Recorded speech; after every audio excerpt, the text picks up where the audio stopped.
గుడికి ఎందుకు ఎడతాం?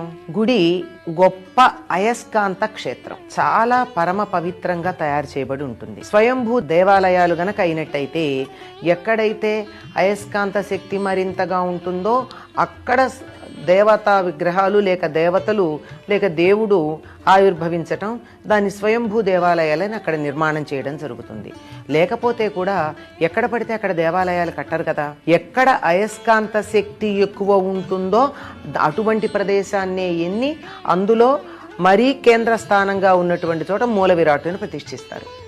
ఆ మూల విరాట్టు కింద చక్కగా రాగిరేకు మీద యంత్రాలు, ఆ యంత్రాల మీద బీజాక్షరాలు రాసి ప్రతిష్టాపన చేయడం జరుగుతుంది. రాగి మంచి విద్యుద్వాహిక అని అందరికీ తెలుసు. అలాంటి రాగిరేకు మీద గీత కాకుండా గీతలని ఇలా వంపు గనక తిప్పినట్టయితే వాటి మధ్య కోణాలుంటాయే, అక్కడ శక్తి కేంద్రీకృతమవుతుంది అని చెప్పి ఆధునిక పరిశోధనలు కూడా చెప్తూ ఉన్నాయి.